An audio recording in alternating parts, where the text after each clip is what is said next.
They said it was a queen's vengeance, that deep beneath the streets of London, where the cobbles still remembered Roman sandals, there slept a buried fury.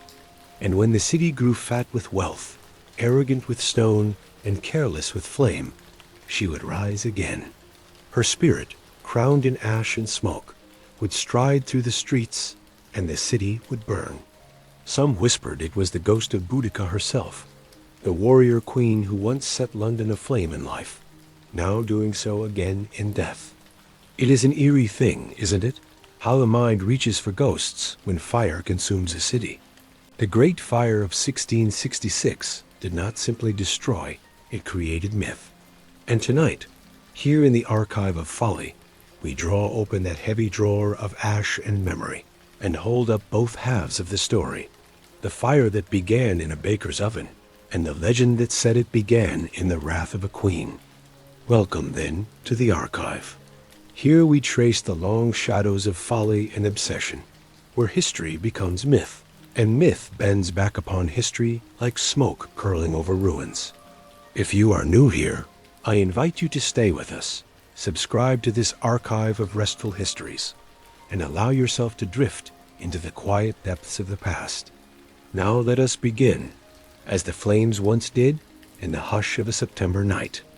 The evening of September 1st, 1666 was warm, unusually so.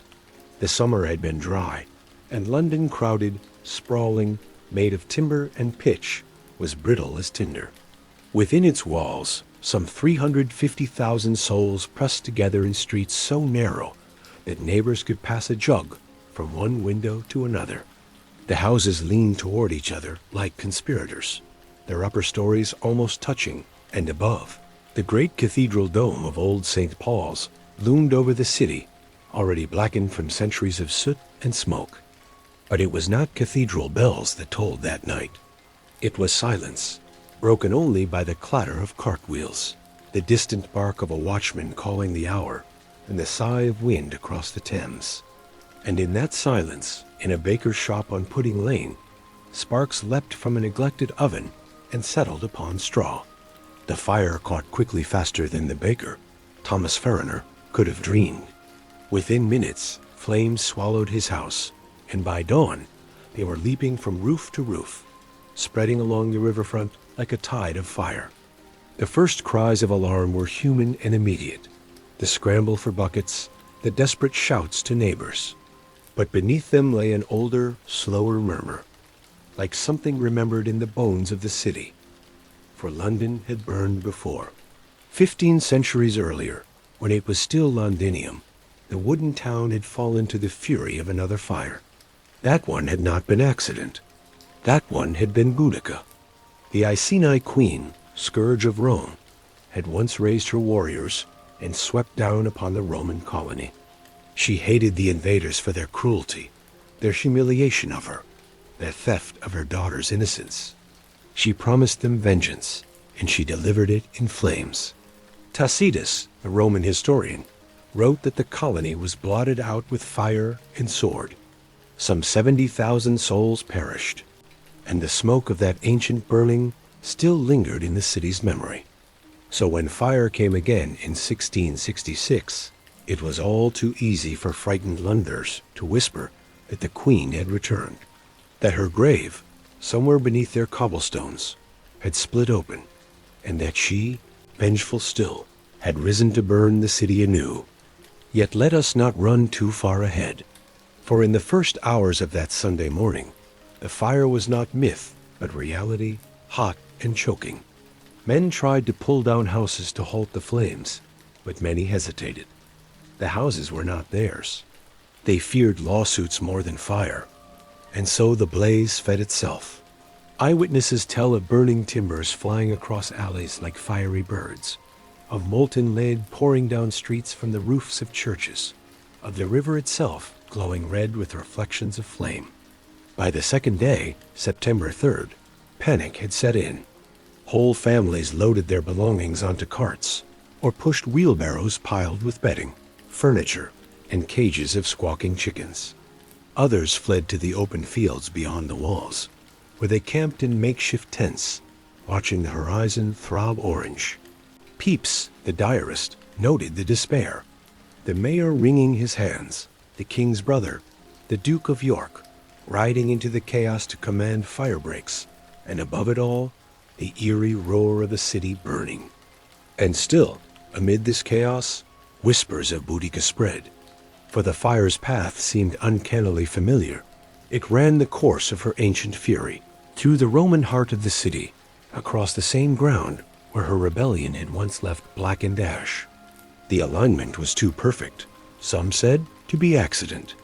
Perhaps the fire was history itself remembering. On the third day, the fire leapt to St. Paul's. The cathedral had stood for centuries, its Gothic spire piercing the sky, but inside, printers had stored paper and books, piled high. When the flames reached them, they exploded into a storm of sparks.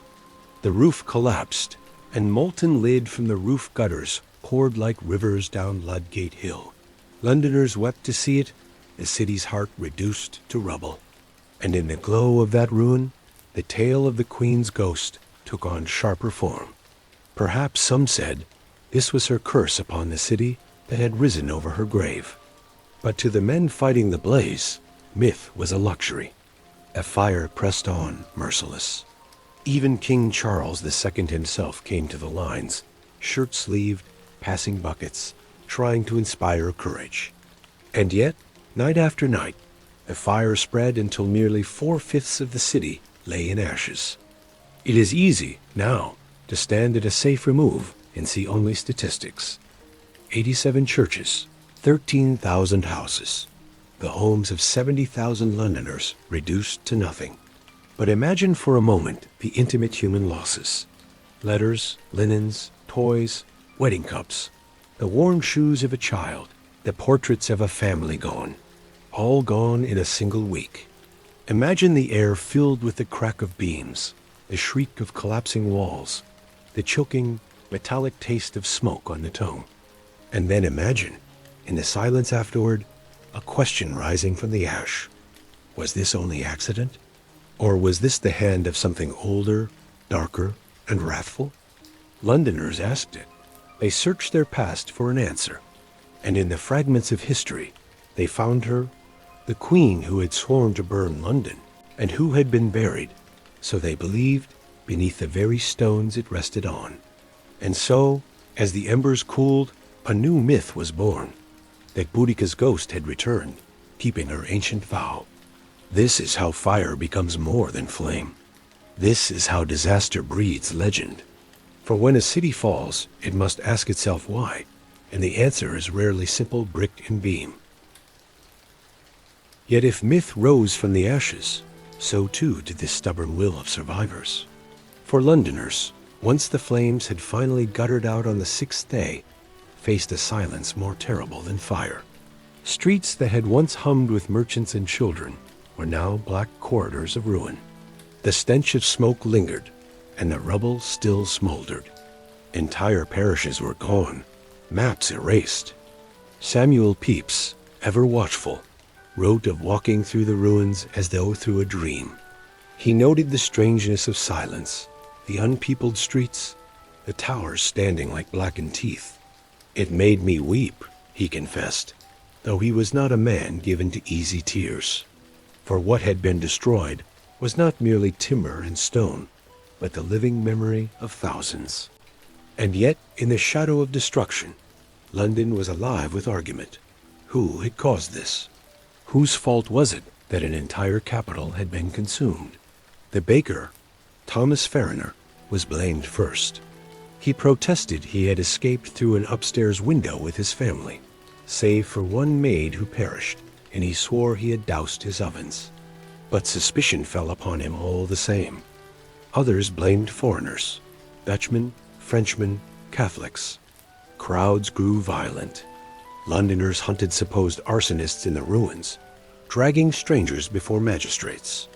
But in the corners of the city, away from the fury of mobs, another story smoldered. An older one, retold in hushed tones, that Queen Boudica's grave lay beneath the very city. Some said beneath St. Paul's, others beneath King's Cross. still others beneath the banks of the Thames. Wherever her bones lay, they said she had not forgiven, and it was she who had stirred in her burial, loosed by anger or omen, and set the city alight once more. It is here, in this mingling of grief and legend, that we see the peculiar alchemy of human memory. For Londoners, facing ruin, needed a cause worthy of the calamity. And what more worthy than a queen who had once sworn vengeance upon the Romans who built London? A queen who had indeed once burned it to the ground? In this way, the echo of her rebellion rose again in 1666, and the fire itself seemed to march in her footsteps. But what of the queen herself? Let us turn back, just for a moment, to her story, her life before the legend. Boudica was queen of the Iceni, a tribe in eastern Britain. When her husband Prasutagus died, the Romans, hungry for control, ignored his will and annexed his lands. They flogged Boudica, raped her daughters, and humiliated her before her people. Out of that cruelty, rebellion was born. She raised her tribes, joined by others, and in a storm of vengeance swept down upon the Roman settlements. Londinium was a trading town then, a Roman hub filled with merchants and soldiers. It had no walls, no protection. When word came of her approach, the governor, Suetonius Paulinus, abandoned it, saving his legions but leaving the townsfolk behind. Boudica's warriors descended, and fire followed. Roman accounts say that no one was spared. Merchants, children, women, all perished in the flames. London became a charred ruin, a black scar on the Roman frontier. The memory of that fire sank into the soil, and when London rose again, stone by stone, it did so atop the grave of her vengeance. Centuries later, when another fire came, it seemed to many not merely coincidence, but the fulfillment of her oath, that Rome's city, rebuilt and renamed, would never stand secure. Back in 1666, this memory carried weight. The fire had seemed unstoppable, almost intelligent in its progress. Men swore they saw it leap against the wind, crossing fire breaks as if with will. And in their despair, they gave it a face, the face of the Iceni queen, crowned not with gold, but flame. But London, even in ashes, was not done. Out of ruin came resolve. Charles II and his planners called forth visions of a new city, wide boulevards like Paris, stone houses to resist flame, an ordered, disciplined metropolis rising from the rubble. Sir Christopher Wren sketched grand plans for avenues and piazzas, but money and urgency dragged them back to narrower dreams. The city was rebuilt upon its old medieval lines, though now in brick and stone. Still, amid all the rebuilding, the legend of Boudica lingered. Children whispered of her ghost in the smoke that had hung for weeks. Travelers spoke of hearing her horse's hooves in the ruined streets at night. Some swore they had seen a woman's figure, cloaked and terrible, striding through the fire itself. A queen with burning eyes. It is striking, isn't it, how disaster and memory entwine? For in rebuilding their city, Londoners did not only raise stone, they raised stories too. And the story that their calamity had been caused by a queen's wrath was strangely comforting. It gave shape to chaos. It made tragedy into destiny. But here in the archive, we ask, did she truly rise again? Or was the fire only fire, careless spark upon timber, given meaning only by fear? The answer, perhaps, lies in the fact that myth never asks to be true in the way fact does. Myth asks to be believed in the silence after the flames, when men look upon ruins and long for meaning. And so, when we speak of the Great Fire of London, we speak not only of a bakery's accident, nor of a city rebuilt in stone. We speak of a queen long dead who burned London twice, once in life, once in legend. And so, as London struggled to breathe again in the smoke of its own ruin, the two stories, the one of fire and the one of ghost, ran together like rivers converging. Rebuilding was slow, painfully so, and in the meantime, the citizens lived among blackened husks. Families camped in the open air or crowded into hastily erected shacks, their daily bread baked under a sky that still smelled of ash. Amid such hardship, the city turned inward, seeking not just bread but meaning. That search often leads, as it always has, to prophecy. Old manuscripts were dug up, half-forgotten ballads sung again, and people recalled a prophecy, long whispered in taverns, that London would burn every 1,000 years, that its cycle was set by fate. The fire of Boudica, the fire of 1666, were they not proof that the wheel turned inevitably? And some whispered darker still, that the number itself was an omen, 1666, with its 666, the mark of the beast. Perhaps it was not merely accident, but apocalypse. The preachers thundered from makeshift pulpits, their voices carrying over ruins. Some said God himself had struck London for its sins, for pride, for drunkenness, for whoredom, for the vanity of merchants fattened on trade. They pointed to St. Paul's, once a symbol of the city's soul, now a heap of ash and twisted lead, and they saw judgment. But others shook their heads and murmured of the Queen, of Boudica's vow that London would never be safe. And which explanation was more terrible, that God had cursed them, or that a long-dead queen still walked among them in smoke? The truth is, the fire revealed more than it consumed. It exposed the fragility of a city swollen with ambition. Trade had made London rich, but also careless. Streets packed tight with timber houses, warehouses stuffed with tar, oil, and hemp, all waiting to ignite. A spark was inevitable, but inevitability has little comfort for those who have lost everything.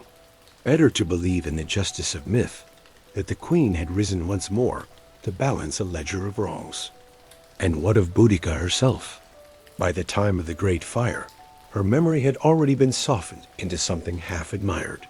The Romans, centuries before, had written of her both as barbarian scourge and as noble foe. Medieval chronicles had turned her into a figure of wild majesty. By the 17th century, she was invoked as a symbol of liberty, the eternal avenger of oppression. Her ghost was not just a terror, it was also a warning, perhaps even a guide. For here lies the deeper irony. While some cursed her as the destroyer of London, others praised her as its patron, its very spirit. Was she not the first to burn the city into greatness? Was it not upon her ashes that Roman London was rebuilt into something stronger? And so in 1666, as the ashes cooled, there were those who said, "She has struck us again. Yes, but only so we may rise greater still." That was her gift, as terrible as it was. Christopher Wren, walking among the ruins, surely heard such whispers. He was a man of science, mathematics, and vision, yet he moved through a city where myth was thick as dust. His plans for rebuilding St. Paul's Cathedral were not only architectural, but spiritual, a phoenix rising from ash, meant to reassure the people that fire did not end a city, it renewed it. And though he never invoked her name in his writings, the symbolism is unmistakable. If Boudica's ghost had destroyed St. Paul's, then Wren's dome would stand as defiance, a monument to endurance over destruction. And still, her shadow lingered. Even as brick was laid upon brick, children in the ruins whispered her story. Some said her bones were buried beneath a great mound, now marked by King's Cross. Others swore her chariot lay entombed beneath Fleet Street. Wherever her resting place, it was dangerous, they said, to disturb it, for the Queen was not truly at rest. She would rise again if ever her grave was desecrated, and so long as London stood, her fire might return. What fascinates us in the archive is how such a myth serves both sides of the coin. To those in grief, it explained their suffering. To those with hope, it promised renewal. In both cases, Boudica's ghost gave meaning to the fire in ways mere accident could not. A spark in a bakery feels senseless. A queen rising in vengeance feels fated. London's rebirth proved the point. Within decades, The city was larger, richer, prouder than before.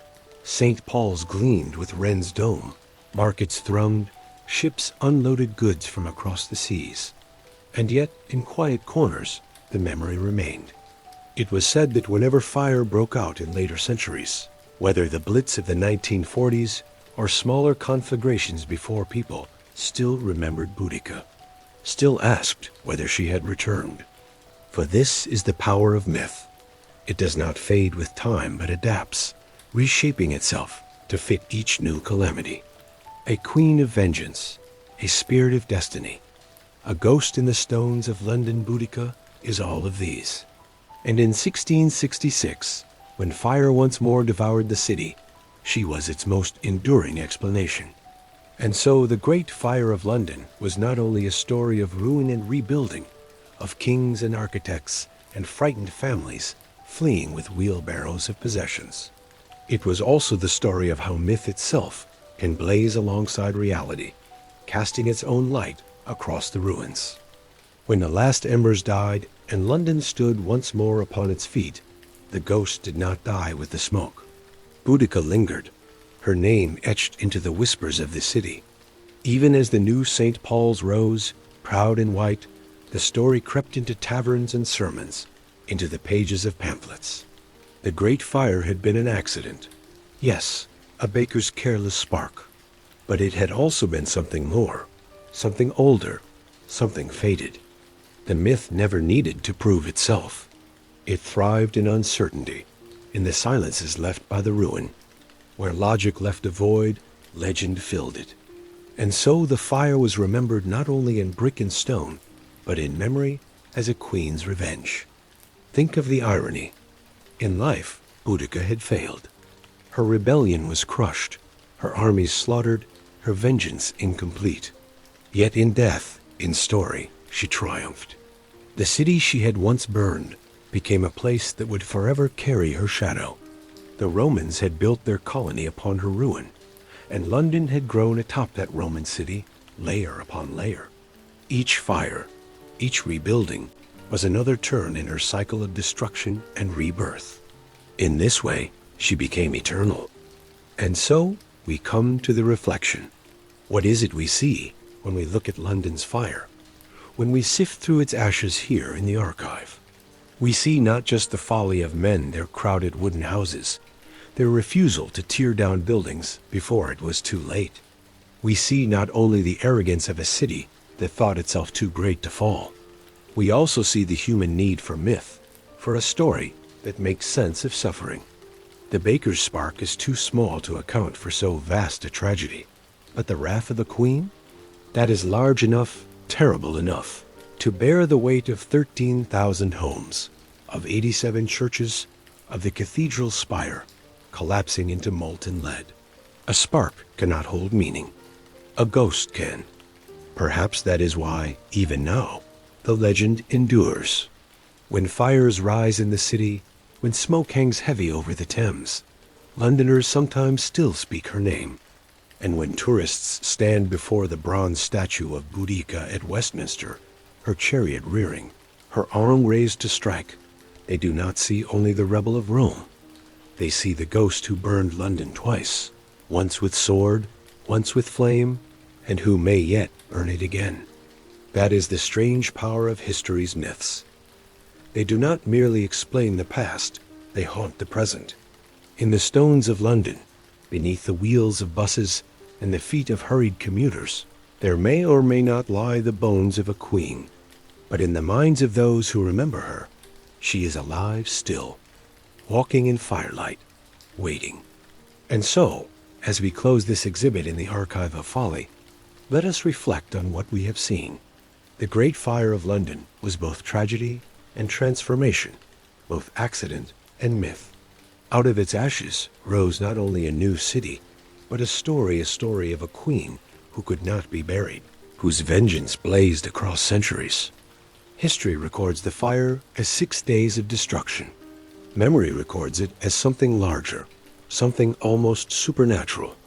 And it is in that space between the two, in the smoke, where fact and legend intertwine, that we find the restless ghost of Queen Boudica. The archive reminds us always, fire may consume wood and stone, but folly and myth endure. And as long as London stands, it will stand in the shadow of her flames. Rest well, traveler, with this thought. Sometimes the most enduring ruins are not made of ash, but of memory.